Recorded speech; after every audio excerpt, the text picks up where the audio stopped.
my way home. Can't wait to see you.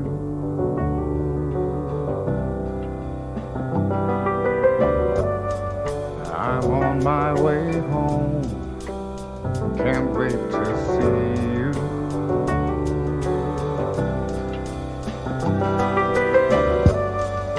I'm on my way home. Can't wait to see you.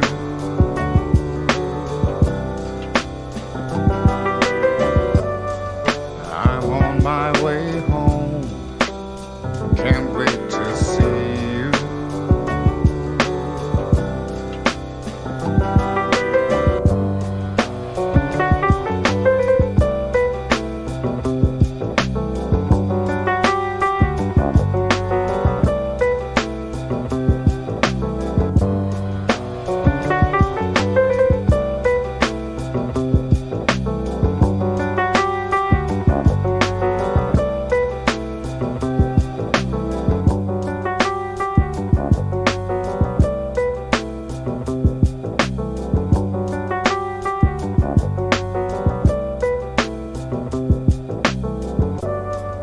I'm on my way home.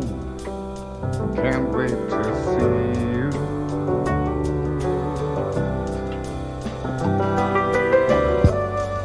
I'm on my way home. Can't wait to see you.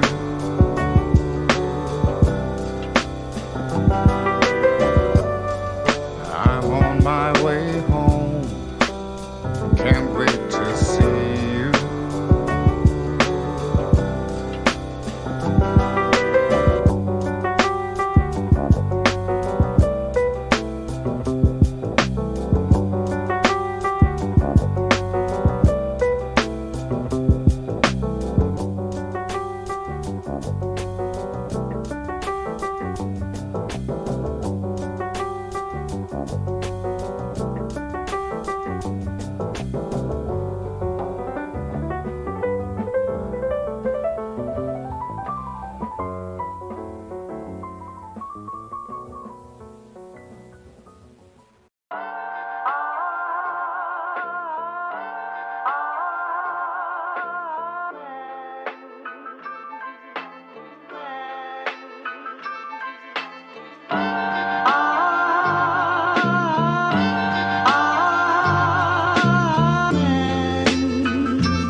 All right.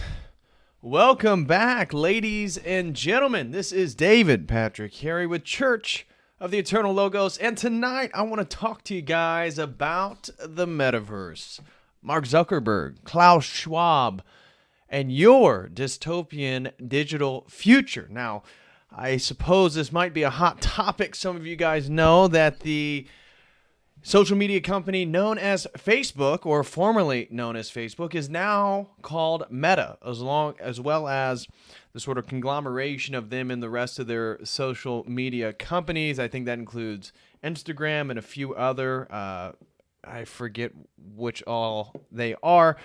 But we're going to be diving into what the Metaverse is.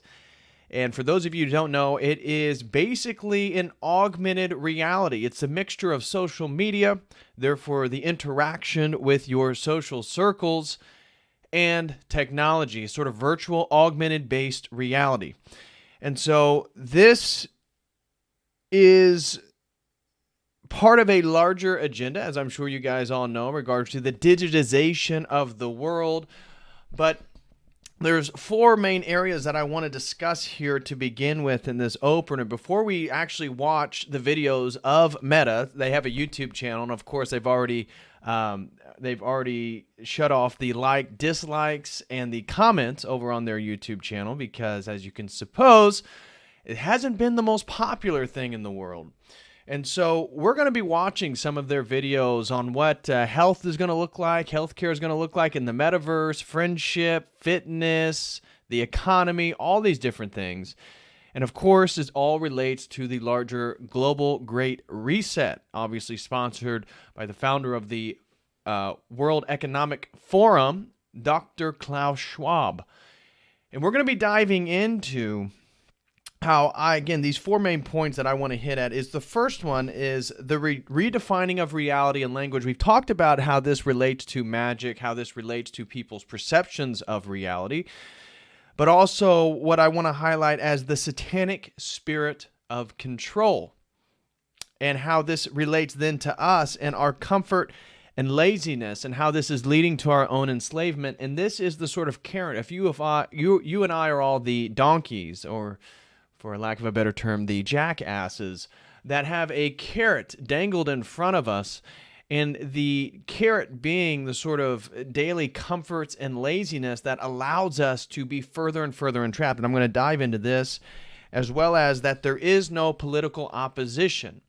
There is no political outlet. Okay, everybody's been bought and sold, and in fact, I want to show you guys who has awarded Dr. Klaus Schwab some awards, and it goes from China to Germany to the U.S. to the UN to Japan to France, that there is no opposition, guys. The only opposition is individual persons inside nation states who want to preserve their culture and identity, and so we're going to be getting at that as well. But first, again, this redefining of reality and language, this is the larger, I would say, the framework of this metaverse. Again, for those of you who don't know what the metaverse is, we're going to get on the Wikipedia page of the metaverse, and you'll see that it is this new augmented reality, essentially the Matrix.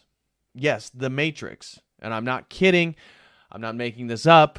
That we will watch these videos where Mark Zuckerberg is literally showing you that, oh, well, you can just put on your VR headset, and now when you go to work, you're going to work with people in the VR space.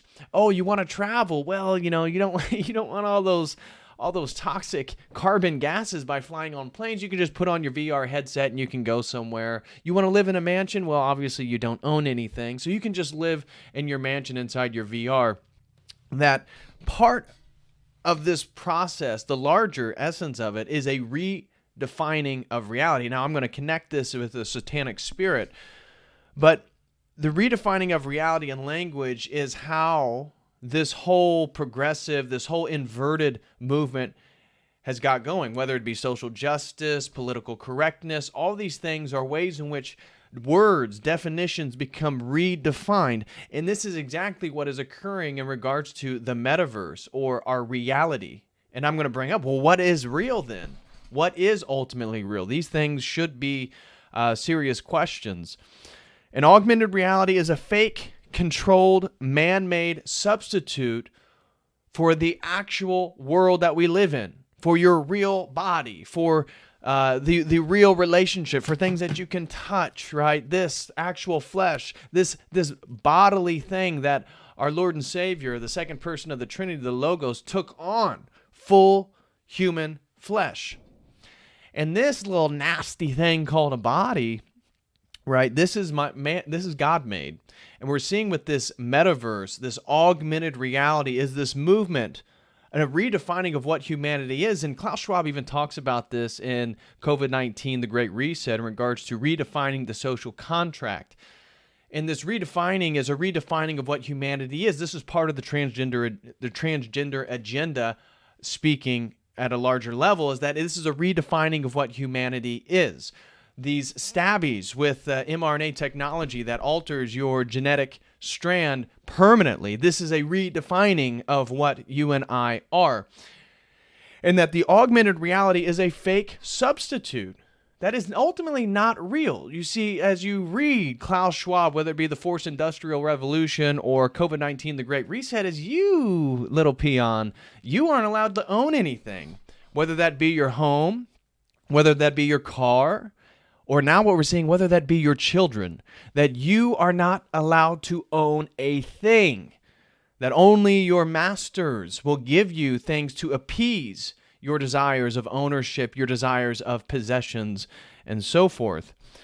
And so the destroying of everything that God has made is part of this redefining process. Because again, whether we want to admit it or not, or how close we are to this endpoint or not, this telos, is that we are moving towards the Antichrist. Are we there? Is the Antichrist alive? I'm not sure. I don't know. But we're clearly moving towards that in a very rapid pace. And the metaverse, like the movie The Matrix, is this sort of substitute reality that you and I are hooked up in. Yeah, first it's going to begin as a virtual reality headset that we put on, but eventually with the Neuralink, with this mind computer interface that things are emerging from, this is going to be your digital future. And of course, we can look at the social contract, we can look at the digitization of currency and all these different things, and how this is moving us further and further and further along the process of the digitization of everything, the digitization of the world, because it's through the digitization that things can be controlled. You see, it's much harder to control everybody in a physical world. This is partly why they want to do away with cash. You can't control commerce if we still have cash, and I can pay Jimmy over here with money that the global elite, that the tracking system, that the IRS, the new $600 proposal from the Biden administration, that they can't track. And so destroying everything that God has made is part of the redefining of reality. And it's redefining everything. Critical race theory. What does it mean to be human? What does it mean to be a parent? What does it mean to follow the science? Right? All these things are being redefined as we go along. And this is a way to reinvert reality. And this is a satanic process. And it brings you to the question, what is real then? And that's where, again, part of this redefinition comes from, is they want you to think that your digital life and your VR, your augmented headset, that's just as real as the three-dimensional space that you occupy in space and time that, again, God has created. Because they don't want you to be in here, the normal reality, the reality that God has created. They want you to be in a system of total control, the digital world, the augmented reality, the metaverse. And I even have the etymology for the term real and meta. And what is meta? Well, meta has a few different meanings, but it's an in-between space. It's an in-between space. And what are we in between? The metaverse, what's it in between? It's in between reality, that which is real, and that which is essentially entirely imaginative. It's somewhere, the metaverse is somewhere in between the sort of the mental verse and the universe. It's the metaverse. It's this space in between. And again, what is life? What is real life? Well, real life soon is going to be you living in your pod, exploring reality through your headset. That's going to be considered life. And sadly, again, this is the video games, the Minecraft. I get it. I know some of you guys might still be gamers. I honestly don't know how anybody can play video games. If you have connected the dots of what is going on in the world, what the hell are you doing? How do you not have incredible anxiety by sitting there playing a game when you're running out of time? One, you're running out of time to make sure you get right with God, make sure that your salvation is on point, make sure that you're moving in the right direction, but then everything else, preparing for the collapse, preparing for what's coming. If you're doing things to waste time, shame on you. Especially if you have already put these larger frameworks together and you know what's coming. Shame on you. Stop.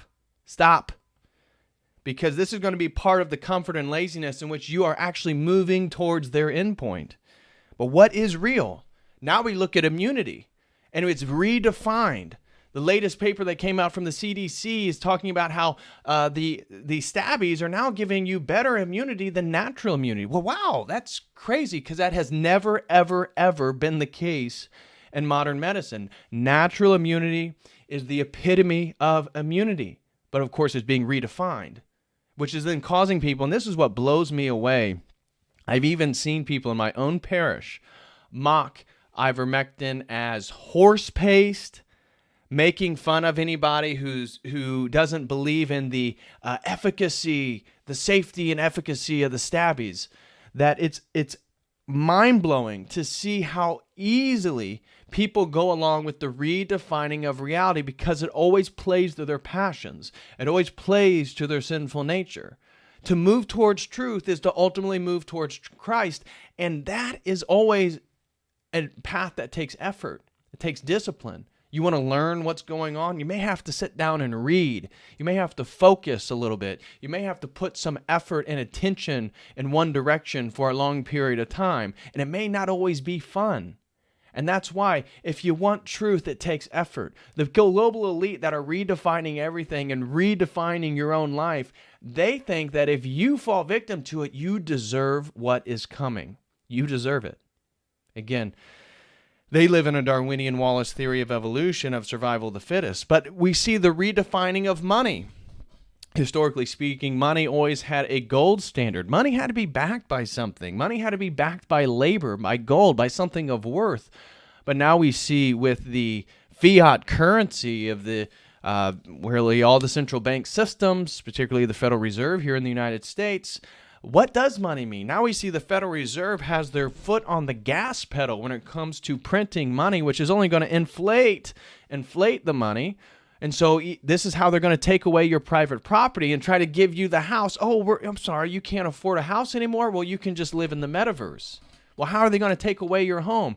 They inflate the money. The money inflation goes up and up and up. So you have a house that's worth $200,000. Now with the inflations, it's worth $400,000. Now, as we've heard Janet Yellen say that they want to tax your unrealized capital gains.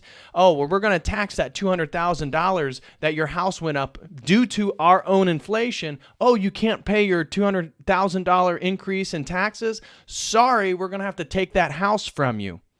And now you can go live in your pod, you can eat your bugs, and you can put on your VR reality, and I'll meet you in the metaverse, because this is about equality. So money is redefined, immunity is redefined, life is redefined, and friendship, family is being redefined. These things are essential to our reality and how we actually live. And so now your kids are owned by the state. I don't know if you've seen this is the latest thing, both in Europe, but more popular recent comments from politicians and political elite here in the United States is that the system is going to own your children, that you aren't going to own anything, including your own children. And in fact, they would ideally like it that you're sterilized and you can't have children without their permission. And this leads me to my next point, the satanic spirit of control. That is ultimately what's going on here at a spiritual level. Now, the redefining of reality and language, this is what's happening at a literal level. This is what they're literally doing. At the spiritual level, this is all about a satanic spirit of control. For those of you who have heard me talk about, or read anything, that our true God, the true living God, the Trinitarian God of the Christian faith, the God of Orthodox Christianity, never, ever will force you to do a thing, because he loves you. And love, by definition, cannot force. And so what we see, whether it be the stabby mandates, whether it be, again, the CUFID itself, we see the tentacles of control getting stronger and stronger and stronger, because this is about a faux form of omnipotence. Omnipotence is omnipower. This is, again, the true God is omnipowerful. But what we're looking at in regards to the satanic spirit of control is ultimately the evil one, working through the greed and the egotism, the narcissism, the desires for wealth and power through individuals, be it the Klaus Schwab. Ultimately, these people are engaging in a spirit of the Antichrist. They're ultimately engaging in the spirit of Satan himself. And this is about controlling everything. Everything. I'm talking about the food you eat, the clothes you wear, the information you're allowed to have access to. This is all about the metaverse. That you're going to live in the metaverse, because then this satanic spirit of control can have full dominion over you and everything about your life and your reality.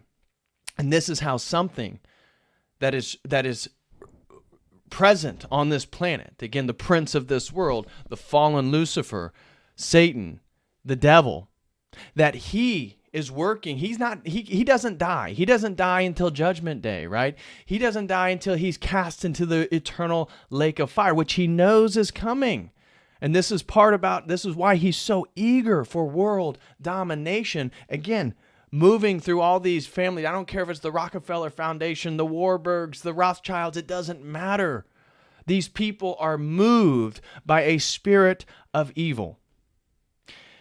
And this is all about an inversion of divinity, which must control the image of God on this planet. And where is the image of God most present on this planet other than human beings, mankind, you and I? You and I are the image of God here right now. And if you're living your life as a good Orthodox Christian generally speaking, but Orthodox in regards to our theology of icons, that you are an icon of Christ. And as we become icons of Christ, we participate in this process of theosis, which actually divinizes us and elevates us to a status beyond the angels and the demons. And this is the fight for your soul.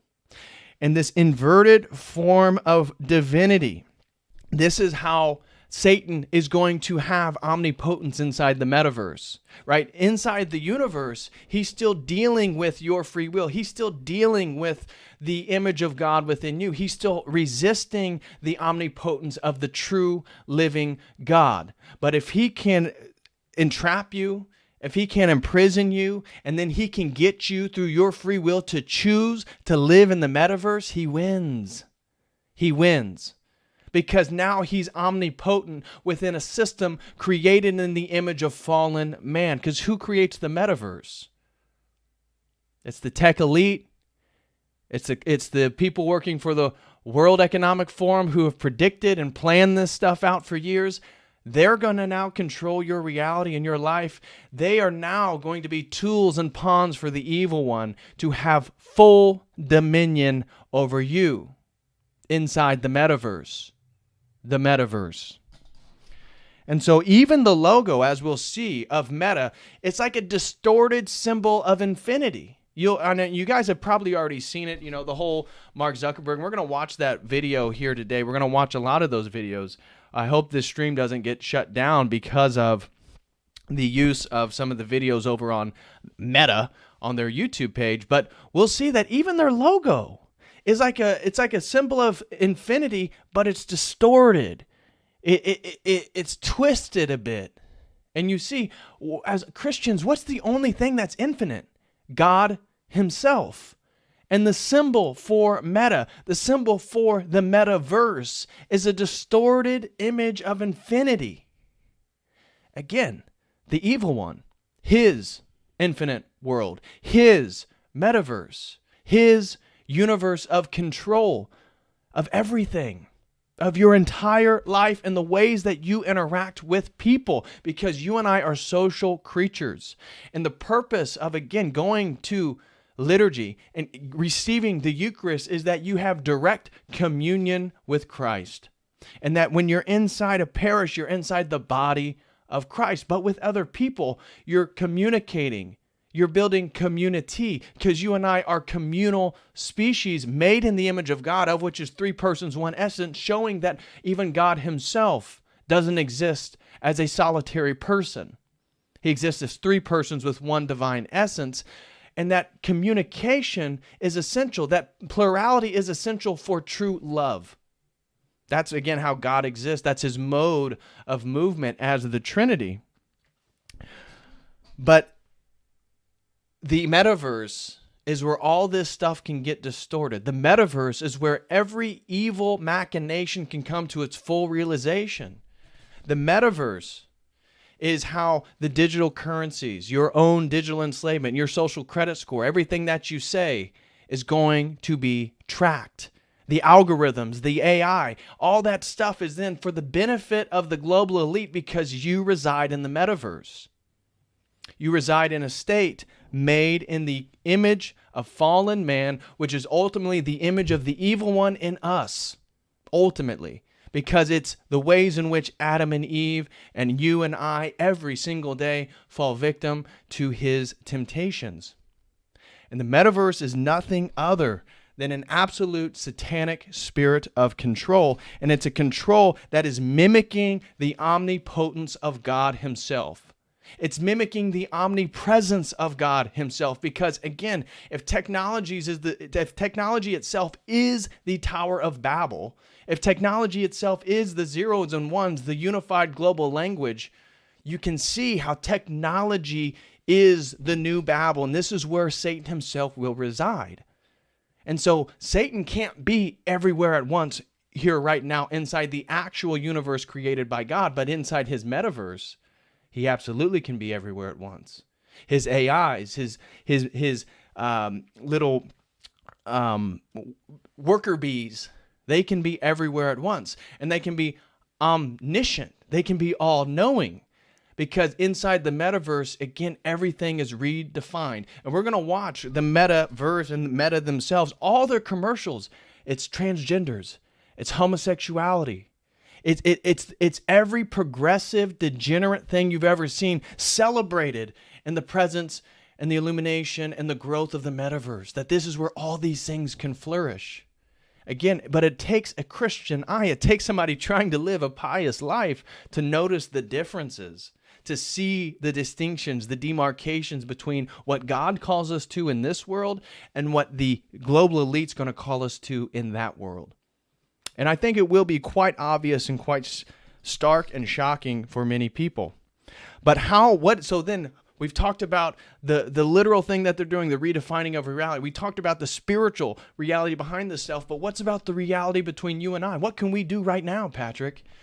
The point that you and I need to take from this is we cannot move in the direction of comfort and laziness. That responsibility is what sets you free.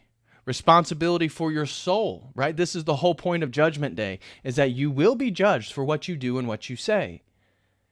And therefore, it's only through your responsibility, acting within the parameters and the discipline of a Christian life, that you can save your soul and have eternal life. That's the only way it's gained. But if we become comfortable, if we become lazy, we become way more susceptible to our sinful nature. And this is like the carrot right in front of us. We're all the donkey. We're all the jackass. And we're always walking towards our personal comfort, our personal laziness. And look at the corporations that the global elite create then. The social media companies, Amazon, right? The central banks, the appings, you can send your check. Almost everything that they're doing is a sort of digitization and then a making of our lives more and more comfortable. It's a sort of sedation. It's a sedative. It's a spiritual sedative. Comfort and laziness is a spiritual sedative. And we don't want to be sedated. At this point in time, we need to be awake and aware more than any other time in history. Because what if we are in the end times? I've heard Orthodox clergy speculate that the Antichrist is alive and well. Now, obviously, I'm not arguing for that. I'm not trying to present that idea. But if Orthodox clergy are already contemplating that the Antichrist is alive and well on the planet right now, and their news is probably much more cleaner than ours. It's probably cleansed and much more purified than you and I. We need to listen. This isn't a time to be lazy. This isn't a time to yearn for comfort. It's a time to work at our spiritual lives, work at our real lives, make sure you're working and protecting your family, make sure you're working for those who you love and you care about, that this is the only thing that's going to ease your anxiety in the first place. And this is the only thing that you and I can do right now. You can't control what Facebook does. You can't control what the global elite are doing. The only thing you can control is what you're doing. And what you need to make sure you're not doing is pursuing comfort and laziness. That again, the ways that the global elite have entrapped us in the place that we are right now, that while the global reset has happened, that COVID, the pandemic, they bring it out. And what do? Well, we're the frog in hot water. And all the comforts of the last 40 years, the televisions, the social medias, the computers, the different companies, Uber Eats, All this stuff is making life more and more and more and more comfortable. And you and I have been the frog in the water that's going up a degree after a degree after a degree, and the water's getting hotter and hotter and hotter. And this is our own enslavement. And we haven't realized that the walls have been closing in this entire time because we're so focused on our own pleasures. And really, this is a Christian idea. This is a Christian worldview. This is under, from a perspective of responsibility being the thing that sets you free. That's why having children is often the most meaningful thing in people's lives. Why? Because now you're responsible for another life. And the fact that somebody steps up to take on that responsibility, ideally a man and a woman married in a sacramental union, there is nothing more powerful. There's nothing more meaningful. And what more responsibility can you have than the life of another soul that God has blessed you with personally? Anybody out there who's a parent, God personally chose and blessed you with your children and those souls. And that we are being led to our comforts to do away with responsibility. This is what communism does. This is what the universal basic income does. It's trying to take away your right for responsibility. That's what the Great Reset does right now. That's the labor shortage right now. They want to take away your right to work and make money and make as much money as you want. No. Hold on. We'll give you $600 a month. We'll give you $700. A week rather. Some of the unemployment, my gosh. They'll give you, people are making more money on unemployment than people working 9-to-5 jobs right now. And why do they want to do this? And they're printing the money to do it.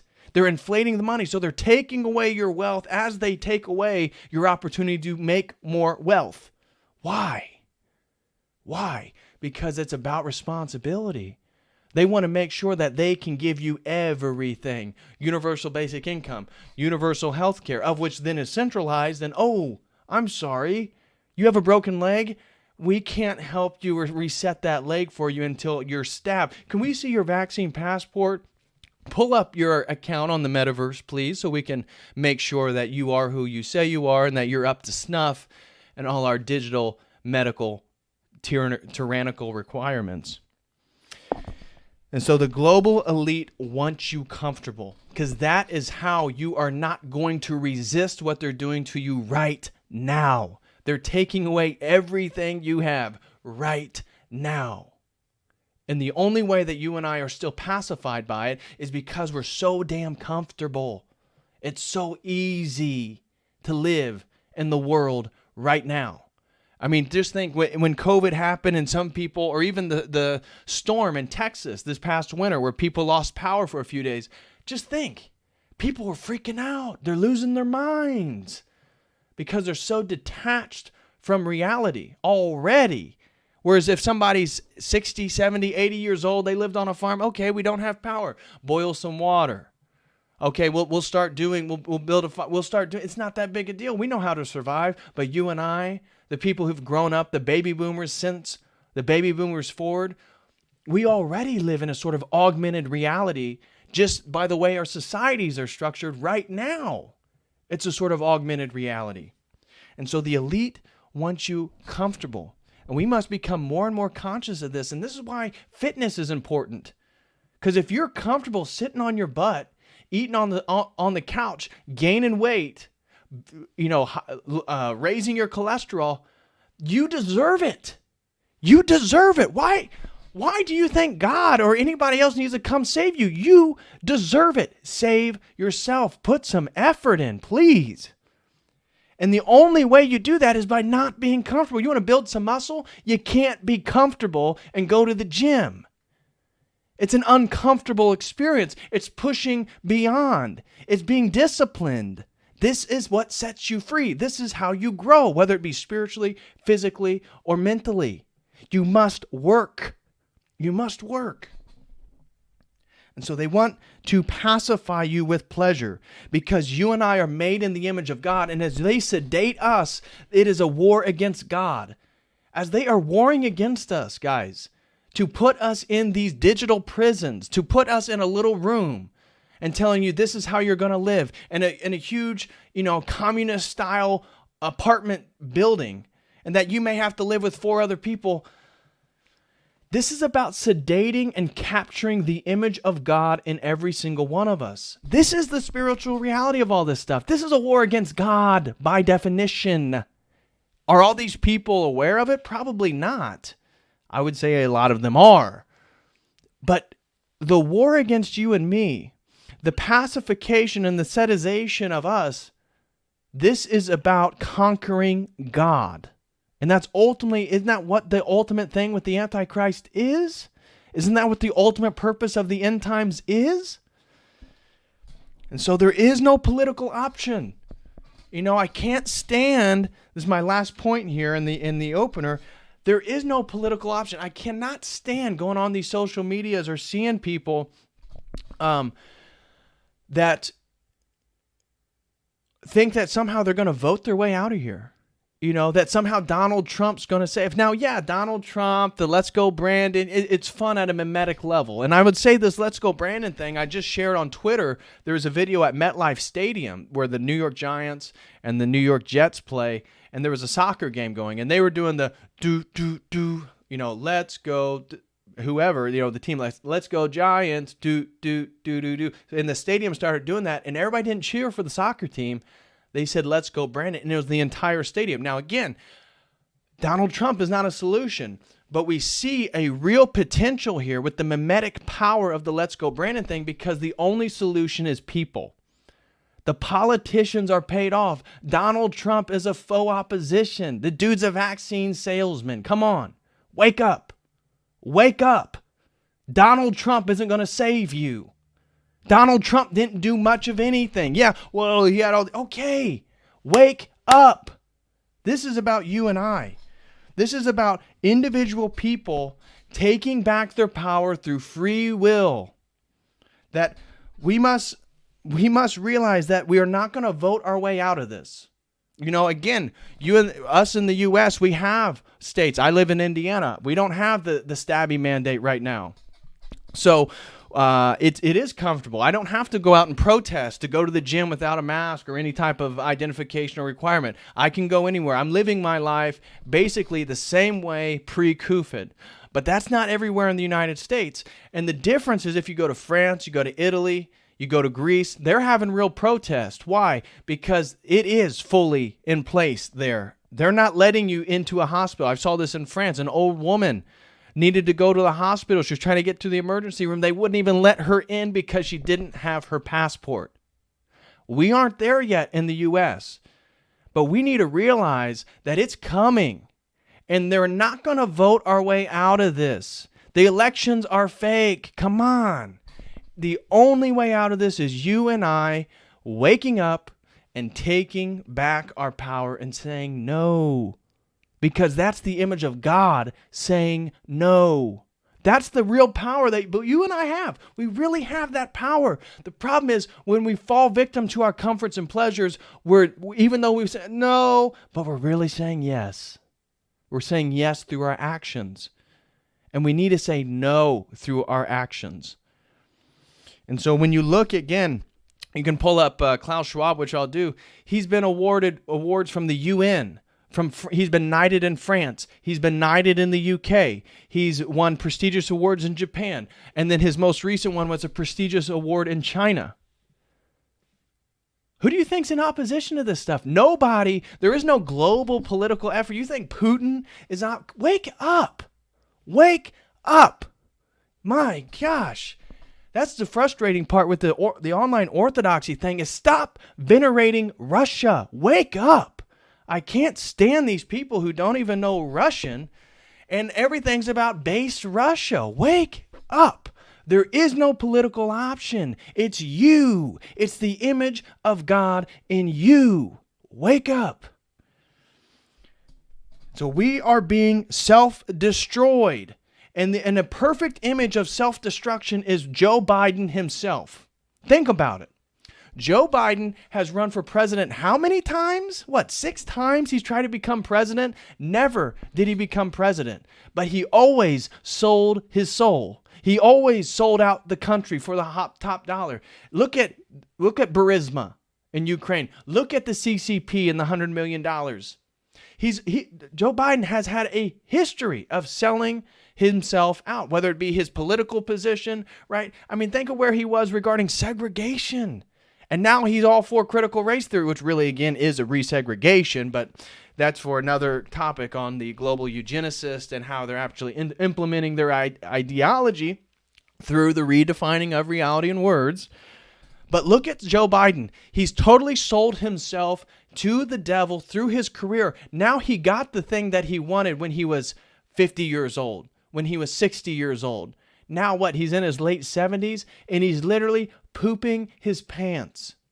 He's literally has dementia. He's a joke and everybody's mocking him. But think about it. That's how the evil one works. Oh, Joe, you've continually sold your soul to me throughout your entire political career for whatever the top dollar is, for whatever political position that the lobbyists want you to have. Now you finally get the powerful position that you've always wanted, and it's at the end of your life when you're a total joke. This is going to happen to all of us if we continue to go along with the comforts and pleasures that they're trying to lead us in. This is all an exchange for your soul. In exchange for the spiritual reality here. And Joe Biden in his life work is a perfect example, right? Everything he wanted, he actually now has. But of course, the devil gives it to him when he can't even utilize it. He can't even act it. He can't even hold a sentence, guys. And this is how the evil one works, because he doesn't care about the pawns that choose to go along with him. And so all politics are controlled, and we must become uncontrollable. How do you and I become uncontrollable when the entire world is controlled and they're trying to move us into the metaverse, which is entirely centralized and controlled? How do you and I become uncontrollable? It's not about picking up a gun. It's not about hurting people. The only way we become uncontrollable is when we become more like Christ. What? Patrick, that doesn't make sense. What? You're telling me the only way that you and I become uncontrollable to the global elite is when we become more like Christ? Yes, because that's how you and I are icons of God, icons of Christ. That's how you and I move beyond the animalistic nature that they are betting we fall victim to. This is every model that they've run, every projection that they have put forward in regards to how we're going to respond to COVID, how we're going to respond to the Great Reset. They're banking on you and I acting like animals, falling victim to our fallen human nature. The way we become uncontrollable is not by acting like animals. It's not by being led by our sexual passions and watching pornography all the day. That's not how you become uncontrollable. When you act like an animal, you become controllable. That's the thing. The way we become uncontrollable is when we act like Christ to each other. That's what they can't plan on. They can't run a simulation where all these people choose love. They choose everything that's higher than our animal instincts. They can't plan on that, and they cannot control that, because that is God in action through us. That's how we win. That is how we win. We must become better icons of Christ. That's how we become uncontrollable. That's why this whole thing is a spiritual reality of inversion, domination, and control, because our God does not demand control. He loves, and therefore he is waiting for every single one of us to use our free will made in his image to then love him back, to choose him. This is how we win. And once you see that, victory isn't so far away, is it? Victory is actually in your hands by becoming better icons of Christ. Victory isn't as far away as we thought. It's not about picking up a gun. It's not about building some business. It's not about marching in the streets necessarily. Now, it may come to marching in the streets, but even when we do that, we have to be icons of Christ. That's how we're not baited. Because they're going to have false flags. They're going to hope that you and I act like animals. And we must choose to not fall victim to our fallen human nature. This is how we win. And so this is what I want to get into today, guys. This is the opener for today's stream. Please smash that like if you can. I would greatly, greatly appreciate it. To do a little bit of housekeeping real quick, just want to say that if anybody is interested and appreciates what we're doing here on Church of the Eternal Logos, and you would like to become a website member, please do so with the link that I just posted in the live chat. That for $5 a month, you can have access to an exclusive video library, which I would greatly, greatly appreciate. Just exchange for me to you if you want to support Church of the Eternal Logos. The best way you can become a continual monthly supporter is just by going to davidpatrickcarey.com/register and becoming a website member. I would greatly, greatly appreciate that. Again, thank you everybody who has already become website members. I promise I'm going to have a new video this week before I leave for California Wednesday morning. That I'll have a new video talking about some of the scary, scary developments within the world of orthodoxy and how our hierarchs are literally leading us into the exact direction that I'm telling us not to go towards.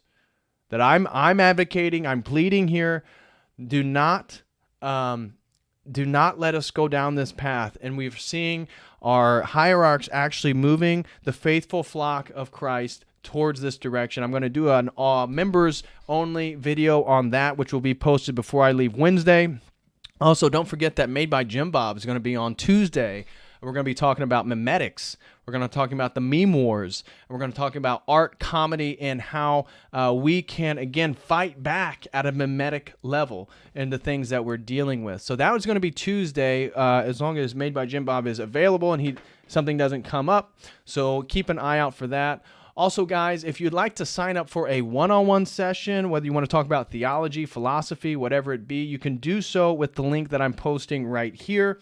Now, again, I'll be gone this coming Thursday. We usually do all the one-on-ones on Thursdays. I'll be gone. I'll be in California this Thursday. I'll be in Southern California, of which I'll be with my buddy, Dr. Mo. Shout out to Dr. Mo. I'll be seeing my girlfriend. We'll be spending time together. And I'd be open to setting up a meetup for anybody out there who is in Southern California, and you would potentially be interested in maybe doing a COTEL meetup, and we can just meet up somewhere and chat, maybe have a drink or two. Let me know if people would be interested in that. I don't know how many people out there are actually in Southern California, but that is something that we can certainly set up if people would be interested. So reach out to me on my on the Telegram if you could. So again, here's my link tree where you can find my group chat Telegram and the Church of the Eternal Logos Telegram. And also make sure to follow me over on Odyssey and Rumble, guys, just in case anything unfortunate were to happen.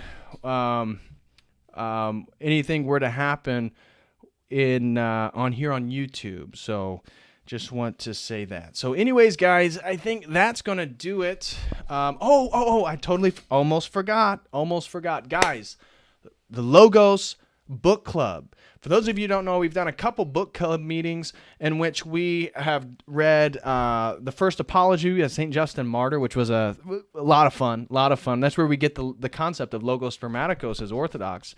So we read that one for the first one, and then we read the life of St. Maximus the Confessor, which was incredibly, incredibly powerful. A great, great read. But now we're going to be moving in another direction for the next few book club meetings. And if you guys would be interested, you can go to the website and actually join the book club. Or we're going to start reading this one right here. The Master and Margarita, the famous book by Mikhail Bulgakov. This has some Orthodox theology in it. This is a very fantastic novel that I'm really excited to dive into. And we're going to begin at least once or twice a month. We're going to finish this whole book by just going a chapter at a time. And so if you want to read The Master and Margarita, you can do so by, one, getting your own copy. I apologize. It shouldn't be too expensive. Get your own copy of this book. And then we are going to, one chapter at a time, maybe once or twice a month, move through this book as a group, and we'll come together in a Zoom meeting, everybody who signs up, and we'll talk about the book, reflect on it, say what we like, and so that should be a lot of fun. So I just want to tell everybody, if you want to join the book club, go to the website. Here, let me actually grab that link for you guys, for those who are interested. If you want to join the book club, you can do so right here. And so please get your own copy of The Master and Margarita and by Mikhail Bulgakov. We are going to read that together for the Logos Book Club. So it should be a lot of fun. Really looking forward to that. Okay, so now let's just get into the metaverse. What exactly am I rambling about in this opener today? Well, let's open up this window here. So first things first is the metaverse. What the heck are we talking about here? The metaverse. The metaverse is an iteration of the internet, part of shared virtual reality, often a form of social media. So if you are upset with the social media companies censoring actual facts, actual medical facts, like the efficacy of ivermectin, hydroxychloroquine, all these different things. If you are upset that social media companies have the power to manipulate and control information, well, then you're going to love the metaverse, because they're the same people who are going to dictate your experience of reality itself. Okay? And so the metaverse is a broader, let me highlight this so you can see where I'm reading, in a broader sense, may not only refer to virtual worlds operated by social media companies, but the entire spectrum of augmented reality. The term arose in the early 1990s and has come to be criticized as a method of public relations building, using a purely speculative, overhyped concept based on existing technology, while embraced by some tech firms such as Facebook, Microsoft. I know you guys love Microsoft, right? Don't you love the plan for them to insert their digital microchips into you? I'm sure you're big fans of Mark Zuckerberg as well. So I'm sure you love the people who are behind the metaverse. Concerns about the impact on modern societies when all person-to-person interactions are effectively autonomous. Wow. All person-to-person interactions are effectively autonomous. What did I say was the point of Christ and Christianity? It's about communion, isn't it? He's God's word. Word insinuates language. Language insinuates communication. Communication insinuates something to be communicated to. If I am the only person on this planet that had ever existed, how could I ever, quote unquote, communicate? Communication, by definition, involves another person. And so the metaverse is interested in augmenting and controlling all person-to-person interaction. Wow, so interesting. So interesting. And so now I want to show you guys that a little something that you guys might be aware of that is basically built upon the concept of the metaverse. This is the movie The Matrix. And it is a series of movies depicting a dystopian future in which humanity is unknowingly trapped inside a virtual world called the Matrix, which intelligent machines have created to distract humans while their bodies are used as an energy source. Wow. I bet that would never, ever come to fruition in space and time. That just seems way too far-fetched until it's happening right now. And I'm sure you guys saw the thumbnail for today's stream. And I wanted to, I think I have a really good photo here on my phone related to what the metaverse is going to look like. Here it is. Let me upload this real quick for you guys. So I saw this photo and I couldn't help but think this is the perfect photo for the metaverse. And you're going to see it right here. So look at this. This is the metaverse, guys. A homeless man. And you can't even tell. Is that fecal matter on the ground there next to the tent? And you see a little entrance right into this person's tent, the homeless person's tent. What's this guy doing? Sitting in front of a George Floyd mural that says, "I can't breathe," of which we know he was a criminal. We know that he was a drug addict. We know that he held hostage a pregnant woman at gunpoint with the gun pointed towards her pregnant stomach. So a real class citizen, of which has now become a saint for the progressive movement, because progressivism itself is ultimately demonic. And so, of course, it inverts everything. And so it valorizes and sanctifies a man who, through his free will, through his God-given abilities, chose the exact opposite. But what do we see here? We see a homeless man sitting here in his augmented reality, probably distracted from the fact that he owns nothing, that he lives on the street, and that he is a pawn in a larger global order. So this is a perfect example of what they want from all of us. They want us for their, again, energy, for their own labor. And in fact, that's why they want to depopulate most of the planet, because they think, well, most of the labor is just going to be done by machines anyways. So Ready Player One is also another example of sort of the metaverse. Snow Crash, which is a novel by Neil Stephenson, is also an example of the metaverse. And so if you guys wanted to dive in, you can look at this, like the elements of the metaverse. The elements of the metaverse include video conferencing, games like Minecraft, Roblox, email, virtual reality, social media, and live streaming. The aforementioned cyberspace has kept evolving and included various computer-mediated virtual environments. Such expanding cyberspace indicates a digital Big Bang driven by various technologies and ecosystems. Technologies are the enablers that drive the transition from the current internet to the metaverse, such as extended reality, user interactivity, human-to-computer interaction, artificial intelligence, computer vision, edge and cloud computing, and future mobile networks. Remarkably, the metaverse ecosystem allows human users to live and play within a self-sustaining, persistent, and shared realm. Therefore, the metaverse ecosystem considers user-centric elements, including avatar identity. Oh, you mean basically like I can create my own identity, and you're going to see this. You're going to see a transgender man or woman, a man who thinks, again, he has gender dysphoria and thinks that he's a woman, who literally looks like a demon in the meta video, talking about how the metaverse is going to be great because then I can be anybody I want. I can be represented the way that I want to be represented.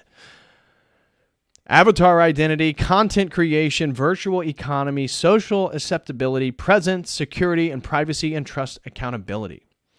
Okay, wonderful stuff. And so I just wanted to show you guys here, this is, again, words have meaning. It's always important, and I highly recommend you guys doing this. Look up the etymology of words, especially any words that the global elite are using. And so here I just wanted to pull up the etymology of the word meta for the metaverse, because obviously it's an in-between verse. What is it? Well, what does meta? It means word-forming element from the Greek origin, after, behind, among, between. Second definition, changed or altered. Third definition, higher, beyond. The Greek meta, in the midst of, in common with, by means of, between, in pursuit or quest of, after, next, after, behind. In compounds most often meaning change or place, condition. Meta, and place, the verse, metaverse. It is exactly just as the etymology would say, coined with a term relating to a place or condition. And so what is the etymology of real? Because again, they're redefining what real is, what real means. Real comes from actually existing, having physical existence, not imaginary. So can things actually be real in the metaverse? Not by definition.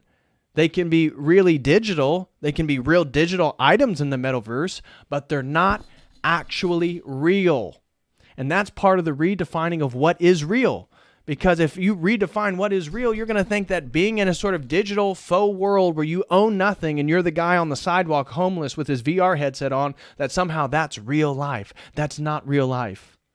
They're trying to distract you from real life. Okay? Because real comes from, again, related to the old French real or real, actual in medieval Latin, belonging to the thing itself, like reality. They're trying to divorce you from reality, and the ultimate reality is the spiritual reality that you are going to have a judgment. Are you ready for it? Are you actually ready for it? Most of us aren't. And so the meaning genuine is recorded in the 1550s. The sense of unaffected, no nonsense is from, or real estate. Oh, that thing that they're trying to take from you, real estate. They don't want you to own land.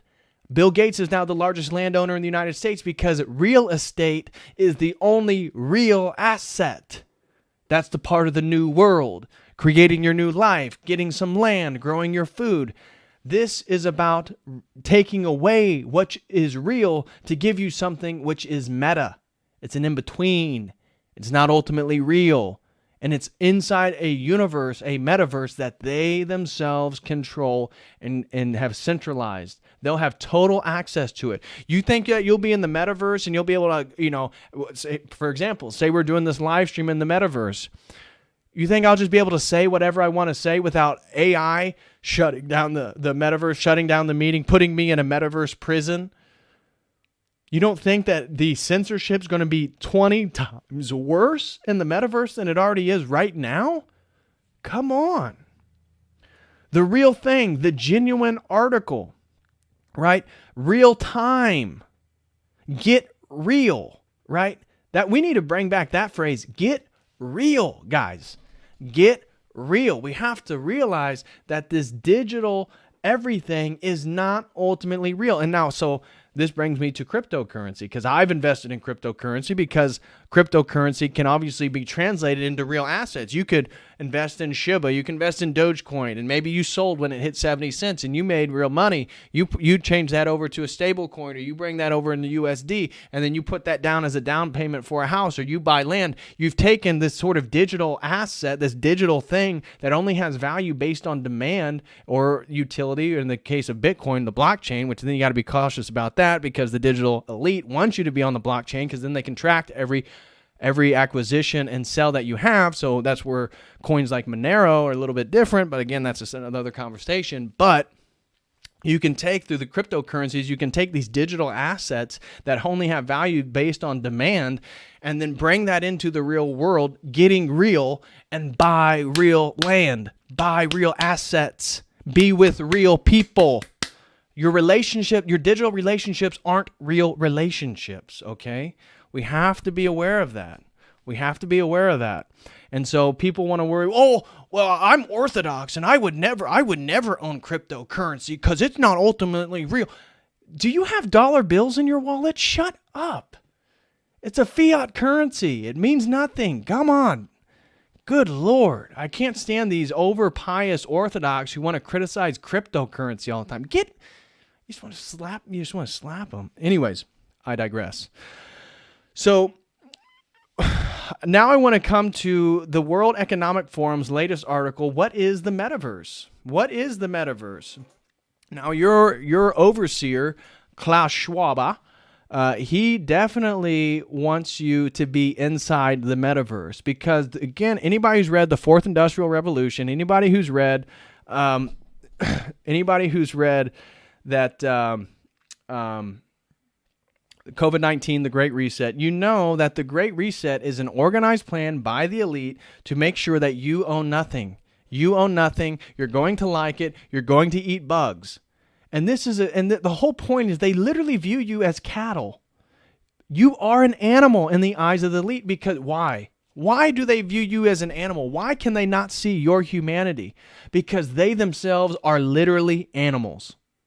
That's what sin has done to them. That's what greed has done to them. That's what jealousy has done to them. That's what the absolute thirst and hunger for power has done to them.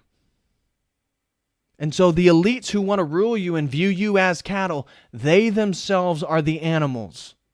And that's why through their tainted, darkened noose, they see you as the animal.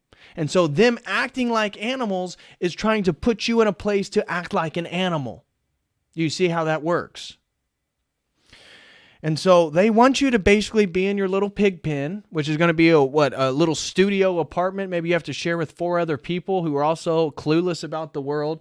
And they'll give you your little digital currencies. You've been a good boy based on things you posted online. So you got an extra few tokens for your metaverse.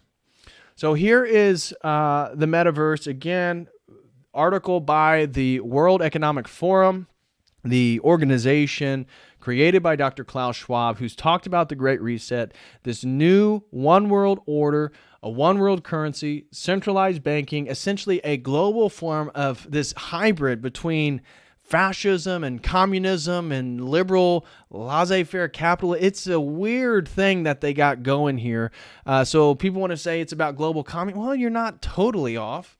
You know, the CCP, they're like the Soviet. Well, they're not entirely the Soviet Union. They're a little bit more capitalistic like that. Well, they're fascistic. Well, yeah, they're kind of fascist.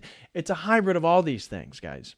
So we need to be a little bit nuanced, be careful, be specific in how we look at it, but it's a mixture of all these things. And Dr. Klaus Schwab wants to make sure that you own nothing. And first, they want to depopulate the planet. So make sure you go get your stabbies because they're safe and effective. Because when you re-encounter CUFID and you get ADE, antibody-dependent enhancement, that's how you know it's working, guys. That's how you know it's working. Anyways, here is the article from the World Economic Forum on the Metaverse. What is the Metaverse and why should we care? Well, let's hear what the World Economic Forum has to tell us. Facebook recently changed its name to Meta to align the company with its ambitions to build the Metaverse. Oh, isn't that so generous? That is just so darn generous of Mark Zuckerberg that he's going to redefine Facebook to Meta because he's going to build the Metaverse. How sweet of a guy. The Metaverse is not yet a reality, but it could be the next evolution of the internet. Of course, that's what they want. And of course, that's why I don't know if you guys saw recently, it was George Soros and another billionaire creating another company to combat disinformation and misinformation online and hate speech because they cannot, the way the internet is set up right now, they can't control it. And so right now they're building the Metaverse. They're building a sort of digital universe that once you enter, they can control everything. Okay? They can control everything. This is about a satanic spirit of control. That's the only thing it's about. That's why people are still wearing masks after being double stabbed, triple stabbed. They got their booster. They're on their way to get their fourth. They're still wearing their mask. This is about control. Are you going to acquiesce? The mask is a symbol of a conquered soul. Anybody still wearing a mask, it's the symbol of a conquered soul. They've lost. They've lost. And they're losing the image of God in themselves, which is their free will, because they are now controlled. The idea of this extended reality, the combination of augmented, virtual, and mixed reality will become a key medium for social and business engagement. If you're interested in technology, you've probably heard the buzzword of the moment, or the moment, Metaverse. The hype around this term may have reached its zenith Thursday when Facebook announced that it was renaming its portfolio of companies Meta to align its business with the ambition to build the Metaverse. What is the Metaverse? The Metaverse doesn't exist, at least not yet. As of today, there isn't anything that could legitimately be identified as a metaverse, a useful parallel for understanding its maturity, with a hat tip to technology analyst Benedict Evans for the reference, maybe the story of when telecom entrepreneur Craig McCaw first heard about the internet. Reputedly, it was Apple chief executive Steve Jobs who described the implications that the globally distributed network of interconnected computers could have on communications, commerce, and information. When Jobs had finished, McCall's reaction was, "Let's buy it." Just as you can invest in the internet, so too can you not identify the metaverse as a unique product, technology, or service. A better question might be, what could become the metaverse? Metaverse as the next major computing platform. Technologists would answer that the internet will eventually evolve into the metaverse, which will come to represent the next major computing platform. If the concept can be actualized, it is expected to be as transformative to society and industry as the mobile phone. The internet today is often the main entry point for millions of us to access information, services, communicate, and socialize with others, sell goods, and entertain ourselves. The metaverse is predicted to replicate this value proposition with the main difference being that distinction between being offline and online will be a much harder to delineate. Oh yeah, because your entire life will be tracked. Your entire life will be online.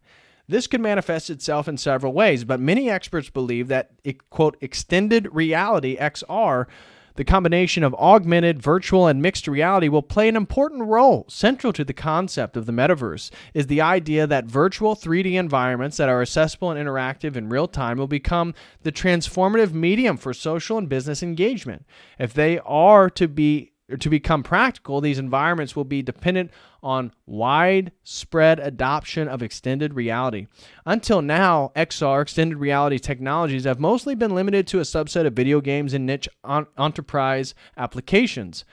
However, as games increasingly become platforms for social experiences, the likelihood increases that their characteristics, discoverable in continuous virtual worlds, mediums for open and creative expression, and conduits for pop culture, can and will be applied to other contexts. Looking at digital assets to real-world economic activity in the metaverse. Yes, because your literal economic portfolio, your literal economic reality will be tied to the metaverse. So be careful what you say, guys. The metaverse is also expected to have a strong connection with the real world economy and eventually become an extension of it. In other words, the metaverse must have the ability for companies and individuals to participate in economic activity in the same way they do today. Simply put, this means being able to build, trade, and invest in products, goods, and services. To a certain extent, this may rely on non-fungible tokens, NFTs, I'm sure you guys have heard about these, as the foundation for value creation. A NFT is a claim of ownership for a unique, non-exchangeable digital asset that is stored on a blockchain. If NFTs become a commonly adopted tool for trading such goods, they could help accelerate the use of extended reality ecosystems as places people go to combine elements of the digital economy with their offline lives.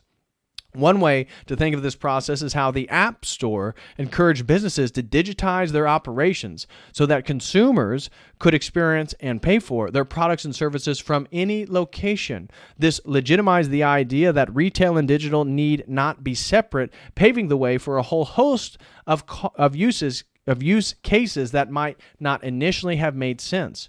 For example, it is plausible that Peloton, you know, that little fitness bike you got in your living room there, a company producing exercise equipment and video streamed fitness classes, would not exist without the App Store.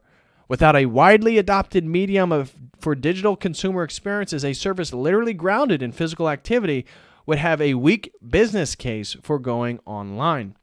A successful vision of the metaverse sees transformations like these taking place at an accelerated pace and universal scale. And so here we end the characteristics and challenges of the metaverse. If all this explains the foundations of the metaverse, it unfortunately cannot predict exactly what it will look like. Indeed, we're still in the conceptual stages of the metaverse. However, investor Matthew Ball identifies 7 core attributes which may help curious minds imagine how it could take shape. These include its persistence, no obvious on or off to access, meaning you can't turn off the metaverse, synchronicity, existing in real time, and interoperability, as well being populated by content and experiences of both individuals and businesses. There are, of course, questions about the metaverse will mean for privacy, whether it will be inclusive, and how it mitigate harmful content and environments that could be created. Oh my gosh, hate speech, harmful environments, guys. Oh, good thing we have the metaverse. Because the metaverse is in its early phases of development, there's an opportunity now to build in these attributes by design. Oh, yes. And you'll see the videos we watch filled with the progressive degeneracy that we always talk about. The idea of the metaverse may sound promising, which is why many of the world's leading technology companies are investing in its development. If it can come to fruition, it is conceivable that it will transform consumer and enterprise behavior. Of course. And so here we go, guys. Now I have some things that we're going to be watching the metaverse. And so as you can see already, notice how Meta, again, look at their logo. That's the distorted form of the infinity symbol. Infinity, as Christians, what is infinite? The only thing that's infinite and eternal is God himself. three persons, one essence, the Trinitarian Godhead, and then they have some sort of amalgamate, like some distorted form of the infinity symbol, because the metaverse is ultimately about a satanic spirit of control. And you see that these videos haven't been the most popular. That's why all comments on the entire Meta YouTube channel have been turned off. There's no comments and there's no likes. You can't like or dislike any of this stuff. It's all been turned off. So here is the first video, and they're not paid for, so there's no ad. So I don't know if I'll get shut off for playing these or not.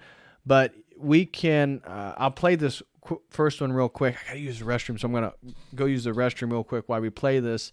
This is introducing Meta, okay? And then I have all these videos like this is the future, all these different videos from their YouTube channel. You'll see they got all types. Commerce in the metaverse, work in the metaverse, fitness in the metaverse, the future will be made of all of us, gaming in the metaverse, entertainment in the metaverse, education in the metaverse, social in the metaverse. You're going to see all these different things. And so we're going to dive into all this. I hope that YouTube doesn't shut down the stream. I don't know. And again, none of these videos have advertisements, so I don't think they're going to get picked up, but they might. So let's keep our fingers crossed. But anyways, here's the first one on introducing Meta. And just look how awkward this dude is. He's so awkward. It's like cringy. I believe the metaverse is the next chapter for the internet, and it's the next chapter for our company too. So I've been thinking a lot about what this means for our company and who we are as we embark on this journey. We're a company that focuses on connecting people. While most other tech companies focus on how people interact with technology, we focus on building technology so people can interact with each other. One of the reasons I started Facebook was that at the time you could use the internet to find almost anything. Information, news, movies, music, shopping, except for the thing that matters most of all, people. Today, we are seen as a social media company. But in our DNA, we are a company that builds technology to connect people. And the metaverse is the next frontier, just like social networking was when we got started. Facebook was born in a specific time and place, a college campus, the web. It was what we could build at the time to put people back into our experience of technology. But connecting people was always much bigger. From way earlier on, I remember sitting in middle school classes, sketching in my notebooks, ideas that I wanted to code when I got home. And even though I didn't have the skill or technology to build it yet, it was always clear that the dream was to feel present with the people we care about. So I'm going to skip forward just so we don't get caught up with all this stuff. I'm sure I'm going to have a lot to say. He goes on. Basically, he describes an incredibly social world, right? Again, we've talked about theologically, we are social creatures. We are made to communicate. And yet he talks about how all this stuff is going to be totally digital. Isn't that the ultimate promise of technology? And as part of this, it is time for us to adopt a new company brand to encompass everything that we do. To reflect who we are and what we hope to build, I am proud to announce that starting today, our company is now Meta. Our mission remains the same. It's still about bringing people together. Our apps and their brands, they're not changing either. Bringing to people, meaning centralizing power, communication, commerce, all these different things, right? Coming together, you have to read between the lines here. And we are still the company that designs technology around people. But now we have a new North Star to help bring the metaverse to life. And we have a new name that reflects the full breadth of what we do and the future that we want to help build. From now on, we're going to be Metaverse first, not Facebook first. That means that over time, you won't need to use Facebook to use our other services. And as our new brand starts showing up in our products, I hope that people come to know the Meta brand and the future that we stand for. I used to love studying classics, and The word meta comes from the Greek word meaning beyond. For me, it symbolizes that there is always more to build. There is always a next chapter to the story.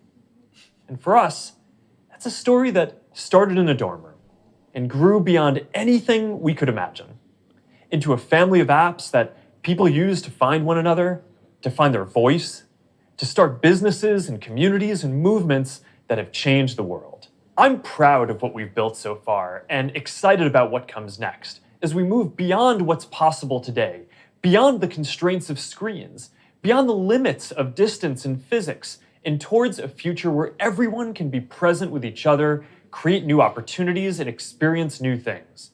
It's a future that is beyond any one company, that will be made by all of us. Okay, now let's check out what the metaverse is. And I'm telling you guys, it is about as dystopian as you would imagine it to be. And so remember, look at this from a spiritual perspective, right? Because all this is about, obviously, as I'm arguing here, a satanic spirit of control, which is the opposite of God's love, which substantiates free will made in his image. That's how we have free will. And so this is about control. And look at all the progressive ideology, the degenerate morality that's present in their advertisement for the future will be made by all of us, the metaverse. We always ask, where is the future going to take us? But the real question is, where are we going to take the future? There are no closed doors, no walls. Holy mackerel! I love that. There is no borders, there is no walls. I've talked to you guys about this before, that the spirit of epistemologically relativism itself, relativism means there is no borders distinction, there is no truth. Everything is just open. And the eradication of national borders is part of the same spirit, right? It's a part about this one global reality ruled by the evil one. It has to eradicate all distinction and all delineation, because demarcation, distinction, boundaries are always erected as a masculine principle. And this is why this whole thing is feminization. It hates masculine men because they promote the boundaries. They uphold the distinctions. They hold the national lines separating one country, one language group, one peoples from another. And this whole globalist spirit is about taking that away and destroying the masculine principle, the objective epistemological understanding of one thing. This is objectively true. This thing is not that thing. A man, XY chromosomes is not XX chromosomes. That's hate speech. This is unbelievable. You may have brain surgeons in Edinburgh operating on patients in New Zealand. You'll send emotions, feelings, memories. Imagine a world where we are represented the way we want to be. Look at that demon. Imagine a world where we're represented the way we want to be. I mean, what is that thing? It's hideous. You can see the possession inside that person. You really can.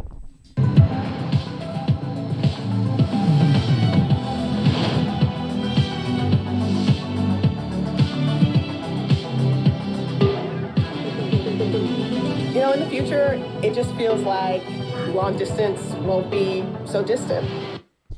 Shows one relationship in this whole thing. What is it? A lesbian relationship. There's a big frontier.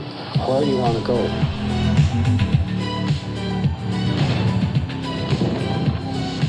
And we're just getting started. Appreciate the past, utilize the present, but don't be afraid to create the future.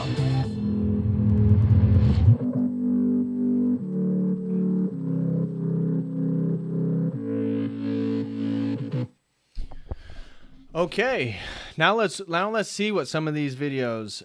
Let's begin with social in the metaverse. What does the social reality look like in the metaverse? Here we go. Enjoy.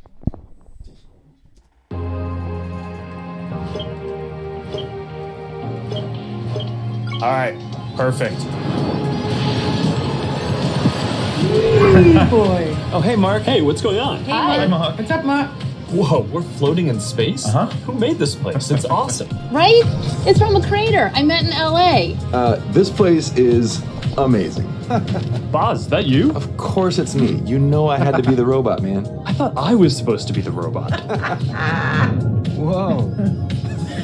I knew you were bluffing. Hey, wait. Where is Naomi? Let's call her. Naomi. Hey, should we deal you in? Hey, sorry I'm running late, but you've got to see what we're checking out. There's an artist going around Soho hiding AR pieces for people to find. 3D street art? That's cool. Send that link over so we can all look at it. This is stunning. 3D street art, and you can see that what they're trying to do here is tie in. This is what the extended reality means, right?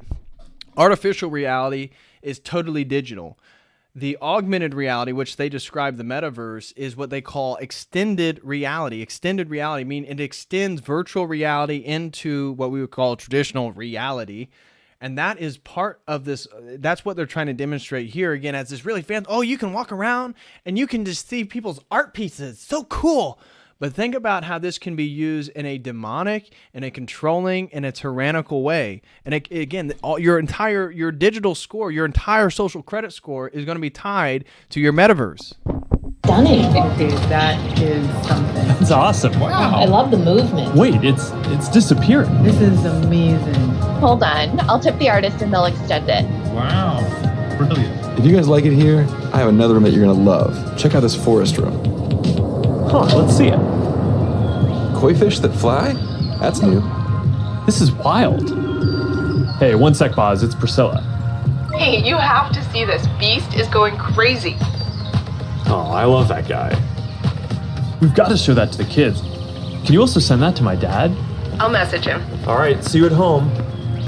This place is great, Boz, but there's something I got to get back to.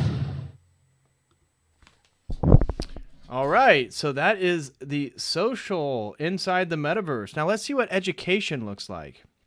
And I really liked this one when I watched it because you can see how inside the metaverse, again, with education, they can redefine everything the way they want it to be. Now she's going to be talking about how this black girl, she wants to be an astrophysicist. She wants to be an astronomer. And so she sits there with her grandma and the metaverse, and then they start swiping through and touching the planet. Well, how do you know any of that stuff's real? You don't. You see, the metaverse, again, in regards to education, can totally augment what we perceive to be real because they can create these digital coded copies of whatever they want us to think is reality. And so now you change people's perceptions and they can't even know the difference between what is real and physical reality and in the metaverse, and it all blends together. And you can see this is a prison planet, but they're beginning with your mind, guys. They're putting your mind in a prison, inside living in your little pod cell, in your little jail cell of the 21st century.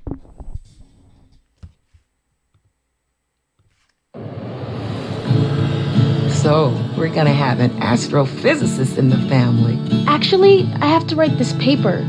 Will you help me? Let's take a closer look. What part of the solar system are we talking about? Saturn. If you were taking astrophysics, you could study in the metaverse. Did you know the rings are made up of billions of icy particles? Really? Look at this.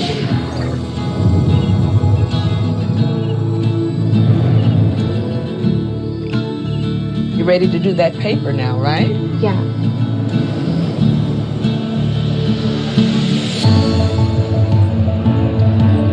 In the metaverse, you'll be able to teleport not just to any place, but any time as well. Ancient Rome. Imagine standing on the streets, hearing the sounds, visiting the markets.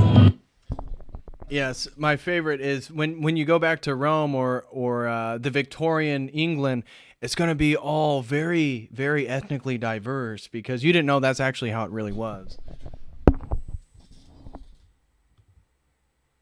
To get a sense of the rhythm of life over 2,000 years ago. Imagine learning how the Forum was built by actually seeing the Forum get built right in front of you.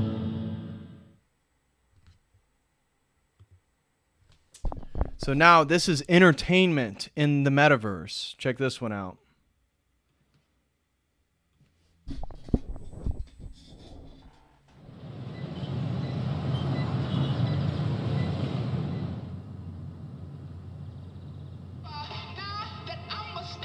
Imagine your best friend is at a concert somewhere across the world. What if you could be there with her?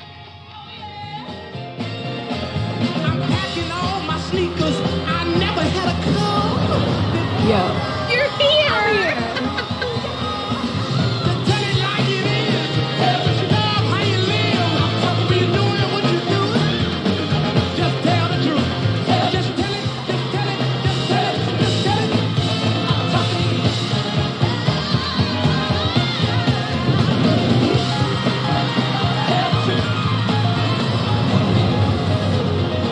After party passes?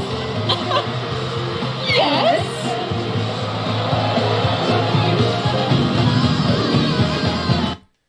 Just feeding, again, guys, feeding on that comfortability, that laziness, and that spirit of consumerism. That's how this thing thrives.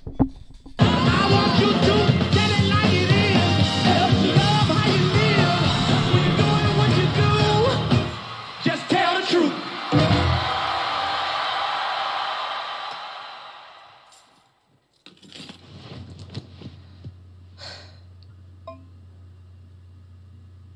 Jumping in now. What if there was an after party that anyone could go to, no matter where they were? This is wild.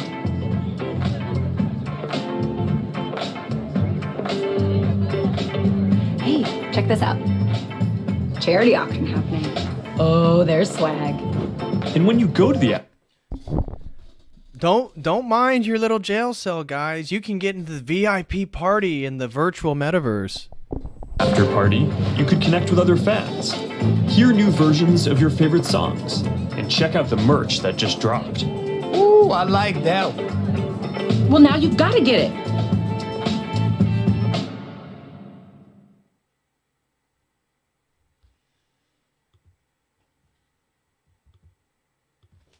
This is gaming in the metaverse. Gaming in the metaverse is going to span from immersive experiences in fantasy worlds to bringing simple games into our everyday lives through holograms. Maybe you'll play old games in new ways. So, Barcelona, huh? Well, it's not New York, but I like it. New York misses you. What's that? I said, let me put my game face on so I can beat you. Okay. Check. I gotta try another game face next time. Maybe you'll go head to head with players from around the world. Like a shop. Yeah, don't actually be physical because, again, you're locked in your little cubby cell. You can't actually go out and interact with people because people are contagious, right? Unless you have your mask on and your quadruple stabbed, you're not able to interact with people. So you interact with them through the metaverse. Some call it skill. Keep talking. Or maybe you'll do things that aren't even possible in gaming today.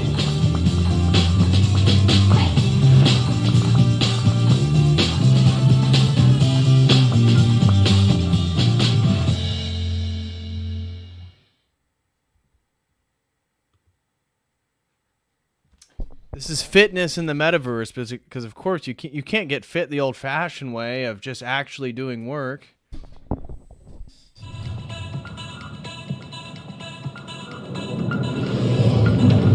You'll be able to work out on your own. Maybe against an AI. Yes, definitely. I love the gender fluid player one.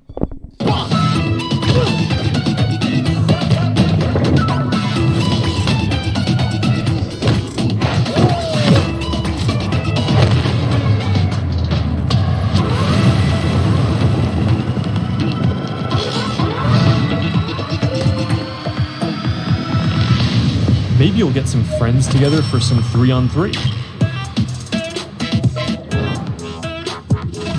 Maybe play pickup with people on the other side of the world.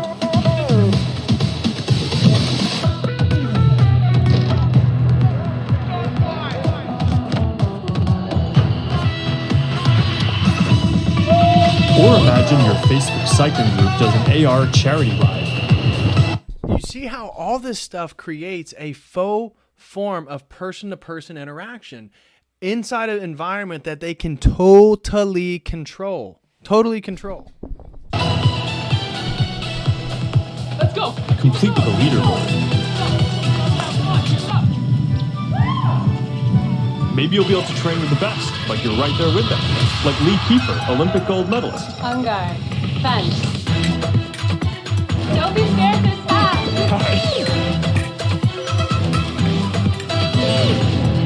You seem like a natural. Whoa. All right, that's a little too realistic. See you later, Lee. That was fun. Good job, Mark.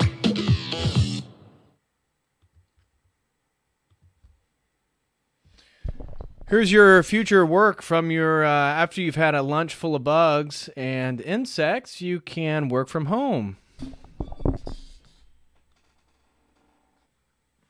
Over the last year and a half, a lot of us who work in offices have gone remote. And while I miss seeing the people I work with, I think remote work is here to stay for a lot of people. So we're gonna need better tools to work together. Let's take a look at what working in the metaverse will be like.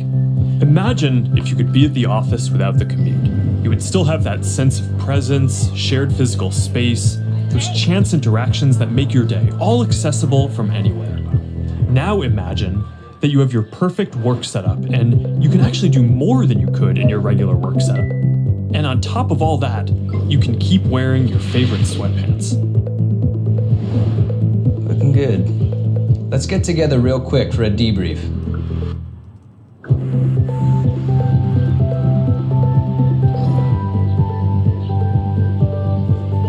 I'm free now. Let's jump in. Hi. Hey. So what do we think?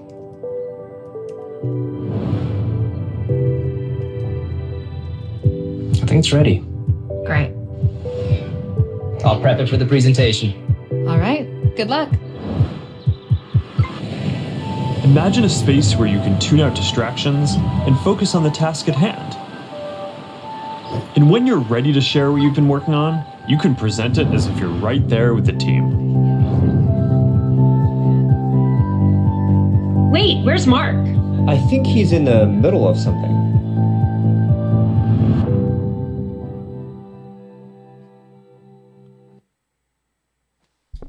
Here is commerce. Here's your social credit score and how you are going to be just a complacent little consumer in the metaverse.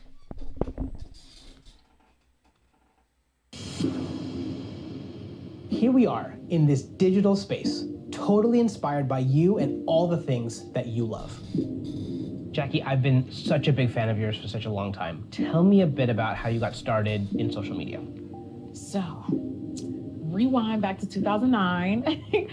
As it pertains to like beauty, I would go to like a makeup counter or go makeup shopping, and I always felt rejected, always felt othered. So I got so frustrated that eventually I was like, you know what? Not only am I gonna like not listen to them, but I'm gonna show other people how I'm making it work with my skin tone too. How did you go from creating content, creating videos, to a product? You just, have a brand called Forever Mood. It's huge on Instagram shopping. So Forever Mood was not only a bit of a love letter to me and my relationship with my mom. That's how we bond, was through fragrance ever since childhood. But it's been doing amazing, and we've actually been getting a lot of support. Jackie, this space is pretty magical, and I know it kind of reflects the stuff you love. Like, tell me a bit about what you love and why this represents you. Okay, so first thing, color is everything. I love pastels. You can see it in the brand. You can see it like a lot of times in what I wear. With the metaverse, when we're curating collections or even just brainstorming, this would be a great way to like gather us all together and literally kind of create atmospheres and environments and moods to just kind of enhance creativity. And then if I can invite people, it would be like inviting them in my home. You know what I mean? It'd be like bringing them into a piece of me. So. Except that you don't own a home unless you've been approved by the global elite inside your little Hunger Games super city, that you can go and you can be freaks with the elite, or you can go back to your little pod and just live in a fantasy world that they control. So I would want them to feel some of the things that I feel when I step into my house or when I light my candles. interacting with people in comments and having a conversation is a way to kind of get your fan excited about interacting with you, but also you feel like you get a I get connection to your excited community. too. Yeah. And so this idea of reaching kind of into the comment section and pulling a fan in and having a conversation is pretty powerful. And it humanizes that person on the other end, of that comment. And I think there's a really interesting opportunity to think about how we build community and how we engage with our fans in a really deep way, as opposed to just through a comment box. I love the generalistic lane, how we truly engage with our fans. Well, how about reality? Imagine for your biggest fans, you could have an exclusive launch party where anyone could visit, no matter where they were in the world. I love that, because when we first launched the brand, everything was shut down because obviously quarantine. We couldn't go anywhere. And I had this idea of doing like pop-ups for Forever Mood, where we would have a room inspired by each scent. And now, anyone from anywhere in the world could come and feel what you just described, have that feeling, have that sense, really get into that mood. Also, you have your greatest fans, the people that care a lot about you, the ability to reach new customers, use advertising to keep growing your business. Oh, I love that. Because of the pandemic and the global lockdown, I wasn't really able to engage my fans. It's almost like this is perfect for a permanent global lockdown. I love it. You could also drop an exclusive product in the metaverse, where only available to your most ardent fans who paid special access to get to that product. That's dope. Commerce is going to be a big part of the metaverse. You'll be able to sell both digital and physical products.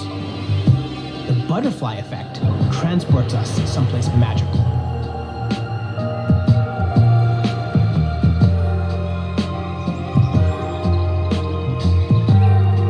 So beautiful. Jackie, as we walk through this amazing world, what does the metaverse mean to you? I just feel like this is like endless possibilities with my imagination. I can't even begin to imagine how meaningful the metaverse will be thanks to creators like you.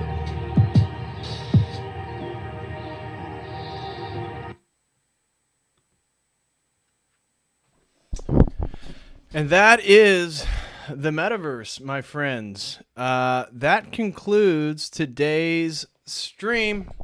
Let me see here, make sure I didn't have something else I wanted to show you. No, we talked about the metaverse. That does it, guys.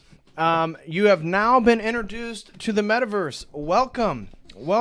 Your digital future is awaiting. Your social credit score is awaiting. And your perfect little prison cell with all your comforts. All your food will be delivered to you. Your universal basic income will be given to you. Again, what we see is that Satan, the evil one, takes away our freedom by giving us comforts and pleasure and allowing us to become lazier and lazier and lazier. It's a form of gluttony, guys. Gluttony. This is why Eve ate the apple. Gluttony.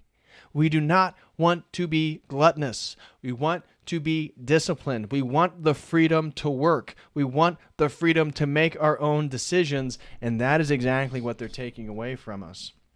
So I'm now going to dive into some of the super chats. Please, if you would like to support Church of the Eternal Logos, please send in a super chat using the Streamlabs link. I would greatly appreciate that. I will now be checking and taking the super chats. Okay, first super chat comes from Hut Dweller, and he throws in $10 and says, "Good work. Maybe God will help us." Well, God wins in the end, Hut Dweller. God wins in the end. Any Christian knows how this story ends, and it ends with God winning in the end. The problem is, will your soul win? Because it's not just a global battle. It's a spiritual battle on a global scale, but it ultimately comes down to your personal soul. Are you ready? Are you ready for your own judgment day? Will you win?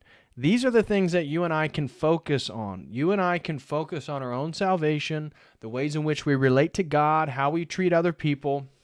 And again, The goal is to become more Christ-like. The way they can't control us is when we don't act like animals, when we're led by our pleasures, when we're led by hedonism, when we're led by the fallen humanistic nature, which is animalistic. We are entrapped. Every plan, every war gaming that they've done for this, it's predicting us to act like animals. But if we choose to act like Christ, we are uncontrollable. They can't control us when we actually love and engage directly with each other, when we engage on a one-to-one level in physical reality. They can't win. They can't win. The only way they win is when we act like animals and we let them. So please, the way that we win ultimately is to become more Christ-like. And that's how God saves us, right? That's how God helps us. God always wins. You and I win when we act more like God. That's ultimately the message here. So, well, it looks like that's actually the only super chat I'm seeing, guys. I'm only seeing Hut Dweller for $10. Guys, if anybody would like to support, again, if you're not in position, don't worry about it. But if you are able to support, please throw in a super chat using the Streamlabs link. If you are not, don't worry about it. If you would like to support through a monthly contribution, I would greatly appreciate anybody who becomes a website member. If you could do so with the following link that I just put down here in the live chat. Please become a website member at davidpatrickcarey.com/register. There you can have access to an exclusive video library, and I will have a new video. Up before I leave for California Wednesday. So please, if you would like to support Church of the Eternal Logos, become a website member. Also, guys, don't forget that the Logos Book Club is back in action. We're going to have a meeting November 16th where we're going to begin reading this book right here, this little beaut of a book, The Master and Margarita. It's got orthodox theology. It's funny, satirical, insightful, and we're going to be going chapter by chapter through this book. Anybody who wants to join us can. All you have to do is go to the website at davidpatrickcarey.com/shop/book club. Again, I just shared this link in the live chat. And for $5, I will send you a Zoom link for all of us. Get your copy, and we're going to read the introduction and probably chapter 1 of The Master and Margarita. This is a great, great book by Mikhail Bulgakov. So if this is something that you would like to join in, please go to the website at davidpatrickcarey.com/shop/book club and join. It'll be November 16th at 7 o'clock p.m. Eastern Standard Time, which is a Tuesday night. We will be going over the beginning chapters there.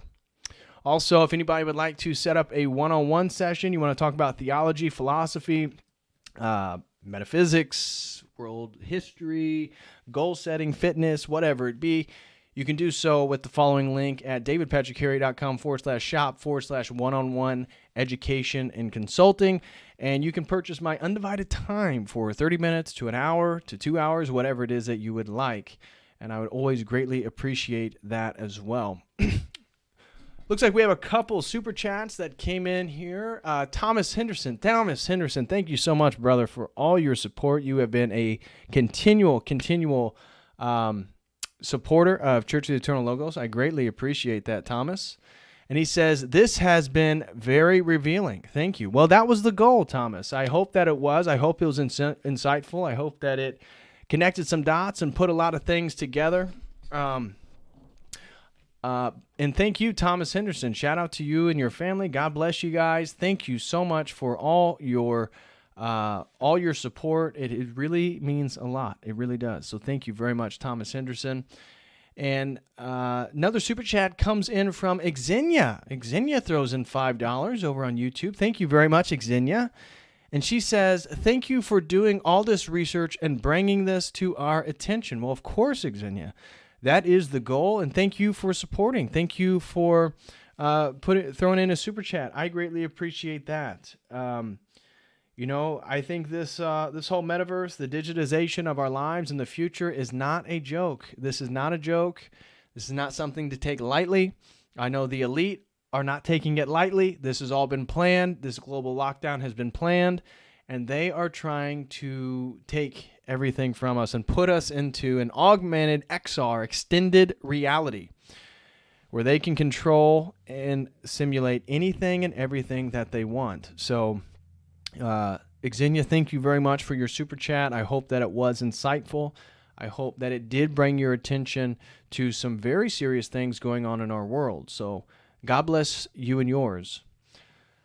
Another super chat comes in from Andrew Mangum. Thank you very much, Andrew, for your super chat. He says, do we try to fight this paradigm in the world, or do we separate ourselves and live the ascetic lifestyle, homesteading, etc.? Well, Andrew, you make a very, very good point. I think that it's a little bit of both. It's a little bit of both. I personally am trying to plan on the homesteading future where I grow the majority of my food, where I can live off my land myself, where my family don't, that if there's a global pandemic, if the grid goes down, if everything is in full deliberate lockdown and you have to have stabby passports to get from point A to point B, that I never have to leave my land to be sufficient and survive. So that is ultimately my end goal. That's what I'm trying to work towards myself. But at the same time, I think the majority of us, if we're lay people, if we're going to plan on having families, we're going to plan on being married and having kids, that we're not going to be just able to be monastics and total ascetics, that we're going to have one foot in the world and one foot out. And that's part of, as Orthodox, we sanctify things. We sanctify culture. We sanctify the places that we live in. Orthodoxy sanctifies the nations that it resides in. And so we have to perform a process of trying to sanctify and resist. We can't give up. The fight is honorable. It's not honorable to run away from a fight. Now, eventually, if we realize here soon that we are actually in the end times and they are going to come and kill all of us faithful Christians, well, then maybe we head for the hills. Maybe that's where we go. As of right now, I think that it's, right now, I mean, we're here on YouTube, guys.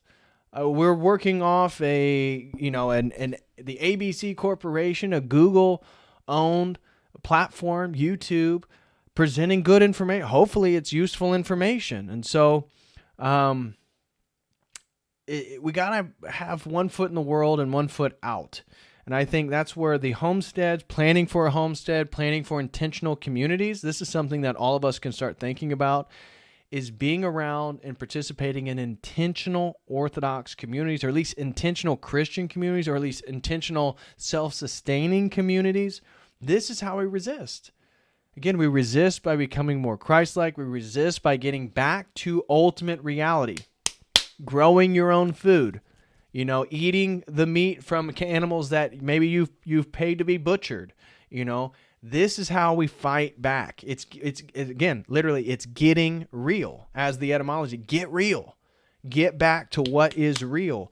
This is how we fight back. And that means having children. And that means if we're having children as men, we are responsible for providing. We are responsible for providing the roof, for providing the food. And so how are you going to do that? If you're going to have a family, you can't just go run in the mountains and pick berries. Children, your wife, they can't live off that. And so again, you're going to have to straddle two worlds here. You're going to have to be in the world and then out of the world at the same time. You're going to have to make money. You're going to have to get a skill, right? You need a skill that people are going to compensate you for, whatever that be. Maybe you're a tailor. Maybe you make things. Maybe you're a carpenter. Maybe you're a florist. Probably being a florist isn't the best business to get in.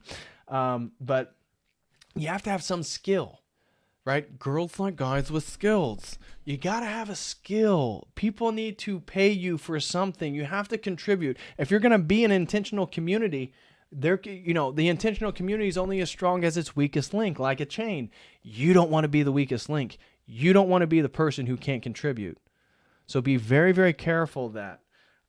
Make sure you have a skill. This is something that every single young man who's watching this can work on by getting a skill. By having skills, you help other people, and you can help yourself, and you can provide for your family. So, for Andrew, maybe you decide that you don't want to have a family. Maybe the ascetic lifestyle, maybe living in the mountains, maybe going to a monastery. Maybe that's your style. Maybe that's what you'll be called for. But me personally, I want to get married, and I want to have lots of babies. And I want to be able to provide for those babies, and I want to have a freezer in my garage full of butchered cow meat from right down the road. So that's my goal.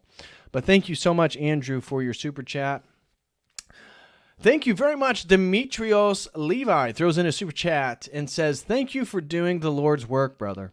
Nice to see a ortho bro with a good sense of style as well, digging the jacket and pocket square combo. Well, thank you very much, brother. I appreciate that. Of course, you got to tie it all together, right?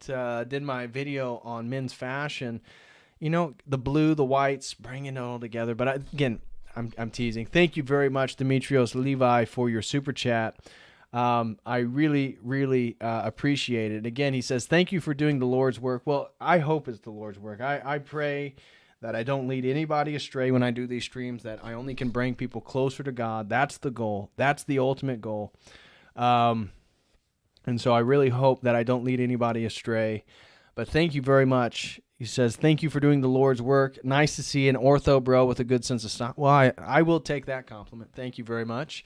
And digging the jacket and pocket square combo. Well, thank you very much. And again, you got to get the elbow pads. If you want to get full with the fashion, get the elbow pads. Get the elbow pads.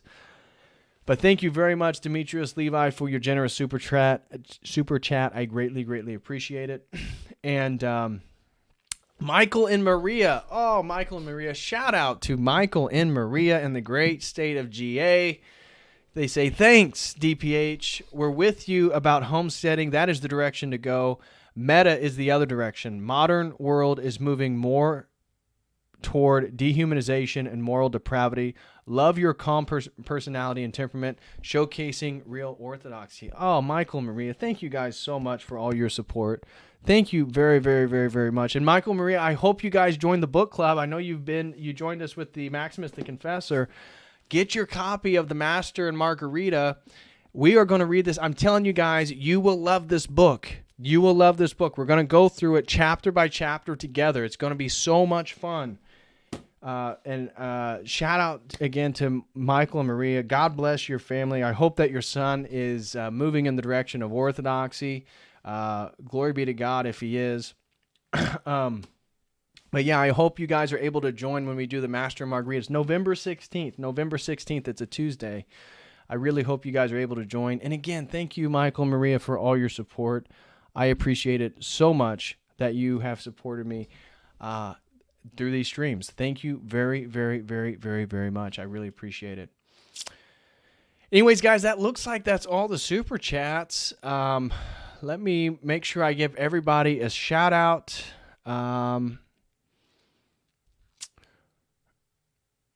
Okay. Shout out again to Hut Dweller. Thank you very much, Hut Dweller, for your super chat. Thank you very much, Thomas Henderson, for your super chat. Thomas Henderson, thank you for all your support, brother. I really appreciate that. Shout out to Xenia for her super chat over on YouTube. Thank you very much, Xenia. I greatly appreciate that. And again, she said, thank you for doing all the research and bringing this to her attention. Amen to that. We definitely need to know about the metaverse. Andrew Mangum, shout out to you, brother, and thank you very much. Demetrios Levi, thank you for your generous super chat and your kind words. And then, of course, shout out to Michael and Maria. Thank you guys very, very much. I really, really appreciate it. And that looks like it concludes the super chats, guys. If you can and you'd like to support the channel, please go over to the website and become a website member for $5 a month. I would greatly, greatly appreciate it. It's the best way to support the stream continually and regularly. Also, guys, if you can, join the book club. Join us on the book club. I'm telling you, we're going to have a really, really good time reading The Master and Margarita if you can. And then anybody who wants to sign up for a one-on-one, you can do so with the following link. And it won't be this Thursday because I'll be in California, but the following Thursday you can. And if anybody wants to follow me on all the social media, please follow me on Odyssey. Please follow me on Rumble. Follow me on Gab. I'm going to be posting a lot more on Gab. You can have direct links to all that with that Linktree link as well. So thank you guys very, very much. God bless you. I hope everybody had a blessed Sunday. Happy Halloween to everyone. And I will see you all Tuesday with the great and powerful Made by Jim Bob. So I'll be with Made by Jim Bob talking about memetics Tuesday. And I will see you guys then. And so until then,